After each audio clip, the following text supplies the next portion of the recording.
तेरा कलाम रहेगा कायम पहाड़ जब ना रहे खुदाया, तेरे मुंह की एक बात भी टलेगी ना चाहे कुछ भी हो। दाऊद ने गुनाह किया और इसराइल का शुमार किया। नतीजतन तमाम इसराइल पर वबा भेजी गई और बहुत से लोग मर गए। इसके बाद दाऊद ने क्या किया? अजीज नाजरीन, दाऊद ने खुदावन के सामने तौबा की और उसने मज़बाह पर कुर्बानी पेश की। इसमें हम क्या देखते हैं कि जब कुर्बानी पेश की गई तो वबा थम गई। अगरचे खुदा ने दाऊद को उसके लिए हैकल बनाने की इजाज़त नहीं दी, फिर भी दाऊद की ऐसा करने की ख्वाहिश कभी ख़त्म नहीं हुई। इससे हम क्या सीखते हैं?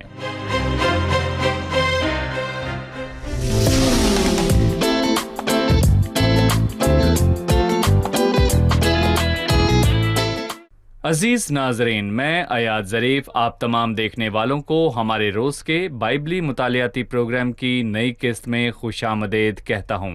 इस प्रोग्राम में हम सब मिलकर कलाम पाक का मुतालिया करते हैं, बाइबल मुकद्दस में मौजूद खुदा के कलाम पर गौर करते हैं और उनके मुतालिक सीखते हैं जो हमसे पहले थे। अभी हम पहली तवारीख का मुतालिया कर रहे हैं और आज के प्रोग्राम में हम उसके 21वें बाब और फिर 22वें बाब का मुतालिया करेंगे। खुदावन की मर्जी से आज हम 21वें बाब की 14वीं आयत से शुरू करके 22वें बाब की 9वीं आयत तक मुतालिया करेंगे। प्रोग्राम के आगाज में मैं खुदा के खादमीन को खुशामदीद कहूंगा। डॉक्टर मेहदात खुशामदीद, शुक्रिया। डॉक्टर इसाम खुशामदीद। बहुत शुक्रिया भाई। आप कैसे हैं? मैं ठीक हूँ। साथ ही स्टूडियो में आए हमारे दीगर मेहमानों को भी खुशामदीद। डॉक्टर इसाम, गुज़िश्ता किस्त में जैसा कि हमने सीखा कि शैतान ने दाऊद को उभारा कि वो लोगों का शुमार करे। दाऊद ने यह गुनाह किया और उसे उसकी सजा भुगतनी पड़ी। उसे 3 सजाओं का इंतखाब दिया गया और उसने खुदाउन के हाथ में पड़ने का चुनाव किया। क्या आप हमें इस किस्म की सजा के बारे में बताएंगे और लोगों में ये कैसे वाक़या हुई? इस किस्म की सजा का जिक्र पुराने अहदनामे में शरीयत में किया गया है। मसलन इस्तिस्ना 28 में इसका जिक्र है कि जब लोग या बादशाह ने गुनाह किया तो फिर क्या हुआ। खुदावंद ने बहुत सी चीजों का जिक्र किया जो लोगों पर आ सकती है और ये उनमें से एक है। लोगों में गुनाह कबीरा की आसमानी सजा और हमेशा गुनाह के नताइज होते हैं। हमेशा इसकी सजा दी गई और चूंकि ये गुनाह बादशाह की तरफ से आता है, क्योंकि इसमें खुदा से आज़ादी, ईमान की कमी है और क्योंकि इसमें गरूर शामिल होता है, तो इसका नतीजा ऐसा होना चाहिए। और हम ये जानते हैं कि जब वबा शुरू हुई तो इस वबा से 70,000 लोग मारे गए। ये बहुत ही दर्दनाक था क्योंकि जैसे ही वबा शुरू हुई तो तकरीबन 70,000 लोग फौरी मारे गए। ये बहुत दर्दनाक वाक़या था और इससे बहुत सारे इशारे मिलते हैं। सबसे पहला कि दाऊद ने जब इसराइल के लोगों का शुमार किया तो उसने ऐसा क्यों किया। इसकी वजह उस बड़ी तादाद पर फख्र करना और उस पर एतमाद करना था। तादाद में कमी आई, जिसका मतलब है कि वो लोगों की तादाद से नतीजा लेना चाहता था, वो सजा में बदल गया। दूसरी बात ये, मिसाल के तौर पर कि लोगों की तादाद में 100 नहीं बल्कि 70,000 लोगों की तादाद में कमी हुई, तो इसमें कोई मसले वाली बात नहीं। नतीजा दाऊद के बनाए हुए मंसूबे के बिल्कुल बरक्स था, लिहाजा उससे इसमें से अपने लिए सबक सीखना चाहिए था। ये वो नहीं जो मैं शुमार कर रहा हूँ, ये उसे याद दिलाएगा कि वो खुदा का शुमार कर रहा है, ना कि लोगों की तादाद का। और तीसरा ये कि एक तरफ उसने शैतान और उसकी बुराई को बेनकाब किया और दूसरी तरफ उसने ये जाहिर किया कि शैतान की बुराई के पीछे से खुदा अपने मंसूबे को पूरा करता है, जैसा कि हम कुर्बानी में इसको वाज़े तौर पर देखेंगे।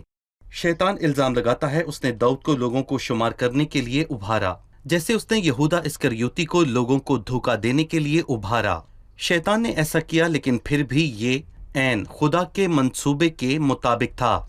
यहाँ शैतान इल्जाम लगाता है, लेकिन हम देख सकते हैं कि खुदा के हाथ में शैतान खुदाई मंसूबों को पूरा करने का एक जरिया था, जिस पर हम तब बात करेंगे जब हम कुर्बानी के बारे में बात करेंगे। खुदा के मंसूबों को पूरा करने के लिए, क्योंकि कुछ भी ऐसा नहीं जो खुदा के इख्तियार के दायरे से बाहर हो, सब कुछ उसके इख्तियार में है।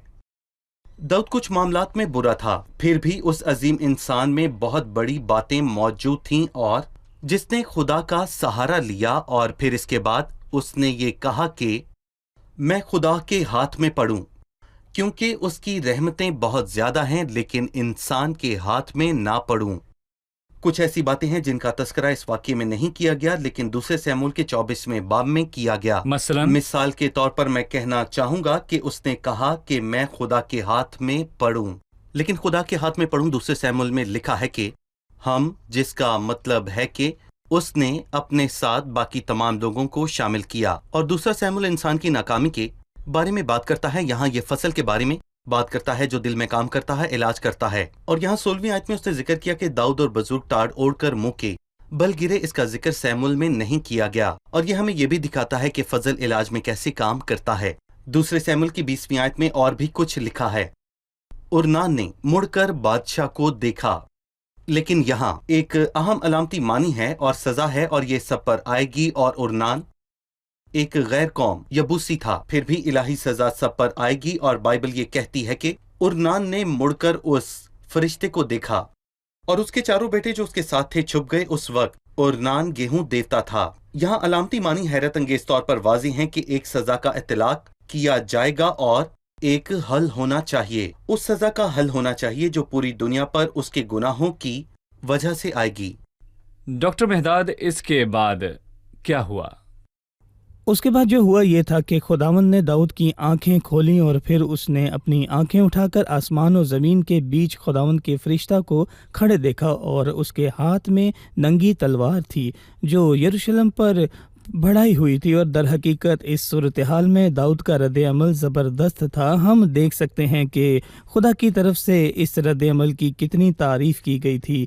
जब इंसान खुदावंद के नज़्म व ज़ब्त को या उसकी सज़ा को अपने ऊपर आते हुए देखता है तो देखें, पतरस रसूल कहता है कि बस खुदा के कवी हाथ के नीचे फरोतनी से रहो ताकि वो तुम्हें वक्त पर सर बुलंद करे। उसने ये पहचाना कि खुदावंद के सामने उसकी हालत कैसी गलत थी। नतीजा ये निकला कि खुदावंद ने उसे एक हल फराम किया। खुदावंद ने कहा कि एक कुर्बानी होनी चाहिए ताकि माफ़ी मिल जाए। उसने उसे खुदा से माफ़ी हासिल करने के लिए एक वाहिद तरीका बताया।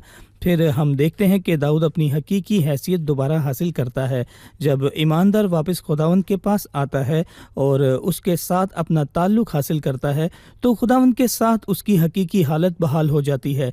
नतीजा ये हुआ कि उसने खुदावंद की कही हुई बातों को अमली जामा पहनाने के लिए शानदार सलूक करना शुरू किया और मज़बा बनाकर कुर्बानी गुजरानी। उसे ओरान यबूसी का खेत, बैल वगैरह खरीदना थे, और नान ने पूरी मोहब्बत के साथ पेशकश की कि दाऊद इन्हें मुफ्त ले जाए।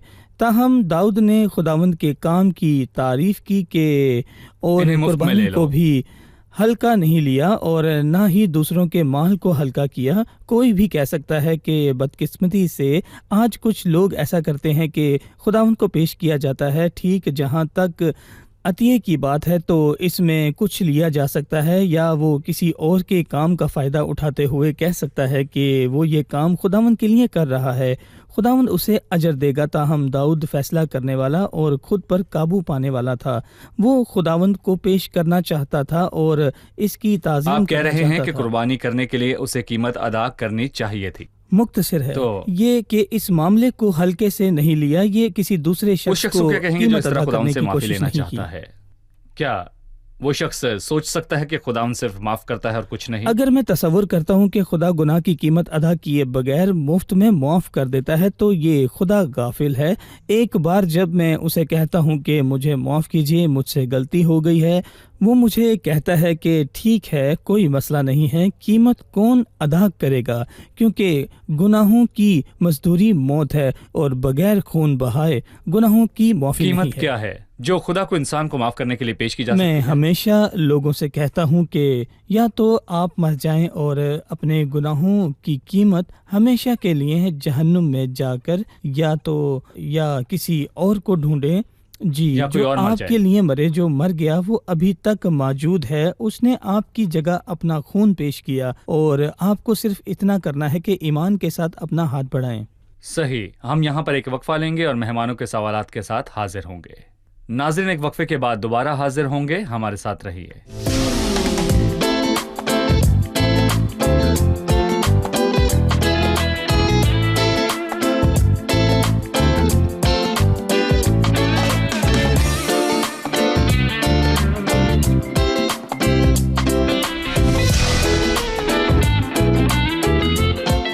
خوش آمدید. آئیے بڑھتے ہیں مہمانوں کی جانب اور جانتے ہیں ان کا سوال. میں عین وہ جگہ جاننا چاہتی ہوں جہاں داؤد نے مذبح کی تعمیر کی اور پھر ہیکل کس جگہ پر تھی؟ جی، نان یبوسی کے کھلیان کی جگہ کہاں تھی جہاں قربان گاہ اور بعد میں ہیکل تعمیر کی گئی؟ یہاں 26ویں آیت میں ہم پڑھتے ہیں کہ وہاں داؤد نے خداوند کے لیے ایک مذبح تیار کیا جو ارنان کے کھلیان میں تھا، اور دوسرے تواریخ کے 3 باب کی پہلی آیت میں یہ واضح ہے کہ اور سلیمان یروشلم میں کوہ موریا پر جہاں اس کے باپ داؤد نے روایت دیکھی، اسی جگہ جسے داؤد نے تیاری کر کے مقرر کیا، یعنی ارنان یبوسی کے کھلیان میں خداوند کا گھر بنانے لگا۔ کوہ موریا کا ذکر پیدائش کے 22ویں باب میں کیا گیا؟ پیدائش کے 22ویں باب میں کیا گیا، جہاں ابراہام نے اسحاق کو قربانی کے طور پر پیش کیا تھا۔ لیکن سوال ہے کہ یہ جگہ خاص کیوں ہے؟ یہ وہ جگہ ہے جہاں 2 جملے جو کہے گے جو مجھے عزیز ہیں ان میں سے ایک کا ذکر یہاں کیا گیا ہے۔ یہ بس ہے، اب اپنا ہاتھ روک لے۔ یہ جملہ فرشتے کو کہا گیا تھا جب وہ یروشلم میں سزا کا اطلاق کر رہا تھا۔ دوسرا جملہ پیدائش کے 22ویں باب میں آتا ہے، تو اپنے لڑکے پر نہ چلا۔ یہ وہ جگہ ہے جہاں پر قربانی پیش کی گئی، میں کہوں گا جو لوگوں کا کفارہ بن سکتی تھی، اور یہی وہ جگہ ہے جہاں پر علاج پایا جاتا ہے۔ معافی موجود ہے، اس کے بغیر معافی نہیں دی جاتی۔ اور اس کے بعد ایک بہت ہی اہم بات ہے کہ قربانی پیش کرنے کے بعد اس باب میں ایک عظیم چیز کا ذکر کیا گیا۔ 26ویں آیت، اور داؤد نے وہاں خداوند کے لیے مذبح بنایا اور سوختنی قربانیاں اور سلامتی کی قربانیاں چڑھائیں، اور خداوند سے دعا کی، اور اس نے آسمان پر سے سوختنی قربانیوں کے مذبح پر آگ بھیج کر اسے جواب دیا۔ خداوند نے اس فرشتے کو حکم دیا، تب اس نے اپنی تلوار میان میں کر لی، اور پھر قربانی کے بعد تلوار پھر میان میں رکھ دی گئی۔ خدا کے انصاف کے تقاضے پورے ہم یہاں ایک سوختنی قربانی دیکھتے ہیں۔ ہم ہمیشہ سوچتے ہیں کہ جب تک کوئی گناہ ہے، گناہ کی قربانی ہونی چاہیے، تاہم جب اس طرح کا مسئلہ ہو تو مثال کے طور پر خطا کی قربانی پہلی سیموئیل کے 7ویں باب میں ایک مثال ہے کہ جب لوگوں نے محسوس کیا کہ ان پر خطرہ منڈلا رہا ہے، اس میں خطا کی قربانی کافی نہیں، لیکن خدا کو مطمئن کرنا لازم ہے۔ معافی کا مطلب خدا کے جلال کو قائم کرنا، خدا کو مطمئن کرنا چاہیے۔ مسیح کے کام میں یہ ایک اہم کام ہے، نہ صرف یہ کہ میرے گناہوں کی معافی ہوئی ہے، بلکہ خدا خوش ہوا کیونکہ اس نے ایک ایسا شخص پایا جو گناہگاروں کی جگہ پر کھڑا ہو کر اس کے دل کو مطمئن کرے اور پھر موت سہے۔ خطا کی قربانی اور سوختنی قربانی میں یہی فرق ہے، پہلے انسان کی ضروریات کے لیے ہے، اور سوختنی قربانی خدا کی تمجید کرنے اور خدا کے جلال کو قائم کرنے کے لیے۔ بالکل، لیکن میرا ایک مختصر تبصرہ ہے 29ویں آیت میں وہ کہتا ہے، کیونکہ اس وقت خدا کا مسکن جسے موسیٰ نے بیابان میں بنایا تھا اور سوختنی قربانی کا مذبح جبون کی اونچی جگہ میں تھا، اس نے اپنی قربانی وہاں کیوں پیش نہ کی؟ لیکن داؤد خدا سے پوچھنے کے لیے اس کے سامنے نہ جا سکا کیونکہ وہ خدا کے فرشتے کی تلوار کے سبب سے ڈر گیا۔ وہ کیوں ڈرا؟ کیونکہ وہاں شریعت کا نفاذ کیا گیا تھا۔ خدا کے فضل کو جانتا ہے، وہ جانتا ہے کہ شریعت نے انسان کو دکھایا ہے کہ وہ کچھ نہیں کر سکتا، لہٰذا یہ ناممکن تھا۔ جو جبون جانے سے ڈرتا تھا کیونکہ وہ پرانی خیمہ اجتماع کی جگہ تھی جو شریعت کے نفاذ کے لیے موجود تھا، اور یہ ہمیں دکھاتا ہے کہ شریعت گناہ کا علاج نہیں کر سکتی۔ گناہ کے علاج کے لیے قربانی، گناہ کے اقرار اور بے بسی کے اعلان کی ضرورت ہوتی ہے، اور یہاں داؤد کے ساتھ یہی ہوا۔ ڈاکٹر مہداد، جو قیمت ادا کی گئی اس کے بارے میں میرا ایک سوال ہے۔ آپ نے کہا کہ داؤد کو کھیت کی قیمت ادا کرنی پڑی جہاں وہ قربانی پیش کرے گا، اور یہ کہ خدا کو لوگوں کو خدمت کے نام یا مذہب کے نام پر لوٹنا قبول نہیں۔ 25ویں آیت میں لکھا ہے، سو داؤد نے ارنان کو اس جگہ کے لیے 100 مسکال سونا تول کر دیا، 600 مسکال۔ یہ وہ قیمت ہے جو اس نے کھیت کے لیے ادا کی۔ جب ہم اسی واقعے کے بارے میں دوسرے سیموئیل 24:24 میں پڑھتے ہیں، لکھا ہے، تب بادشاہ نے ارونہ سے کہا، نہیں، بلکہ میں ضرور قیمت دے کر اس کو تجھ سے خرید لوں گا، اور میں خداوند اپنے خدا کے سامنے ایسی سوختنی قربانیاں نہیں گزرانوں گا جن پر میرا کچھ خرچ نہ ہوا ہو۔ یہاں میرا ایک سوال ہے، سو داؤد نے وہ کھلیان اور وہ بیل چاندی کے 50 مسکال دے کر خریدے۔ ڈاکٹر مہداد، میرا سوال اس قیمت کے بارے میں ہے جو داؤد نے ادا کی۔ یہاں ہم پڑھتے ہیں کہ جیسا کہ ہم نے پڑھا کہ 25ویں آیت کے مطابق داؤد نے اورنان کو 600 مسکال سونا ادا کیا، لیکن دوسرے سیموئیل 24:24 میں ہم پڑھتے ہیں کہ یہ صرف 50 مسکال چاندی تھی۔ میں جاننا چاہتا ہوں کہ اس نے کتنا سونا ادا کیا، 50 مسکال یا 600 مسکال؟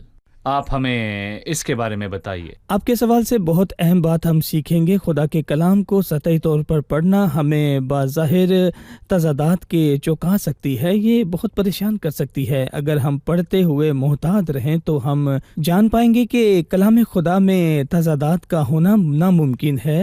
دوسرے سیموئیل اس کے 24ویں باب کی 24ویں آیت میں اوزاروں اور بیلوں کی قیمت 50 مسکال تھی، یہاں 600 مسکال پورے علاقے کی کول قیمت ہے۔ یعنی موریا پہاڑ، یہ کہا جاتا ہے کہ کوہ موریا کے نیچے کا علاقہ چٹان کے گبند میں ایک کھلیان ہے، اور دیکھا جائے تو بھائی ایاد اسے آج کل کے دور میں یروشلم کہتے ہیں، اور یہ ارنان یبوسی کا کھلیان ہے۔ ڈاکٹر اسام، ہمیں 22ویں باب اور اس میں زیر بحث تصورات کے بارے میں ایک عمومی خیال کے بارے میں جاننے کی ضرورت ہے۔ 22ویں باب میں موجود خیال واقعی اچھا ہے، کیونکہ قربانی کے بعد، فضل کے اعلان کے بعد پہلی چیز جو ذہن پر غالب آتی ہے وہ خدا کا گھر ہے۔ چنانچہ پورا 22واں باب خدا کے گھر کی تعمیریوں کے بارے میں بات کرتا ہے جسے داؤد نے بنایا تھا، اور سلیمان کو خدا کے گھر کی تعمیر کا پہلا حکم دیا گیا تھا۔ ایک طرف یہ خیال درست تھا، دوسری طرف خدا کے گھر کی تعمیر کی سوچ نے شروع ہی سے داؤد کے دل و دماغ پر خاص قبضہ کر رکھا تھا، اور اسی حصے کے زیادہ تر ابواب میں اسی موضوع پر بات کی گئی ہے۔ داؤد نے کہا یہی خدا کا گھر، پھر اس نے 3 چیزیں کی۔ پہلے اس سے حکم دیا کہ ان پردیسیوں کو جو اسرائیل کے ملک میں رہتے تھے جمع کرو، وہ لوگ جو عمارت میں کام کر رہے تھے جیسے کہ سنگ تراش، تعمیر کرنے والے اور اسی طرح کے پردیسی۔ اور داؤد نے کہا میرا بیٹا سلیمان ناتجربہ کار ہے، اور ضرور ہے کہ وہ گھر جو خدام کے لیے بنایا جائے نہایت عظیم الشان ہو، اور سب ممالک میں اس کا نام اور شہرت ہو۔ چنانچہ میں اس کے لیے تیاری کروں گا۔ سو داؤد نے اپنے مرنے سے پہلے اس کے لیے بہت سی تیاری کی اور بہت کچھ فراہم کر دیا، اور پھر اس نے اپنے بیٹے سلیمان کو بلایا اور اسے کام سونپا، اور یہ بہت ہی اہم کام تھا کہ خداوند اسرائیل کے خدا کے لیے ایک گھر بنا۔ اس نے اسے بتایا کہ خداوند نے داؤد سے ان وجوہات کی بنا پر کہا جن پر ہم پہلے ہی بات کر چکے ہیں۔ خداوند ہی تھا جس نے کام سونپا، وہ بتانا چاہتا تھا کہ یہ صرف میرا کام نہیں، یہ تمہارے لیے خدا کا کام ہے، اور خداوند نے کہا کہ تو ہی گھر بنائے گا۔ اس نے سلیمان کے لیے کام کو بہت اہمیت دی، اور پھر داؤد نے اسرائیل کے سب سرداروں کو اپنے بیٹے سلیمان کی مدد کرنے کا حکم دیا، مطلب کہ اس نے ان سب لوگوں کو تیار کیا جو گھر کی تعمیر میں حصہ لیں گے، اور میں کہوں گا کہ باب 22 کا خلاصہ یہی ہے۔ یہاں ہم ایک وقفہ لیں گے اور واپس آ کر ڈاکٹر مہداد سے پوچھیں گے کہ خدا نے کیسے داؤد کی خواہشات کی تعریف کی، اس کے باوجود کہ داؤد وہ نہیں تھا جس نے گھر کی تعمیر کی، پھر بھی خدا داؤد کی خواہشات کی تعریف کیسے کرتا ہے۔ ملتے ہیں ایک وقفے کے بعد۔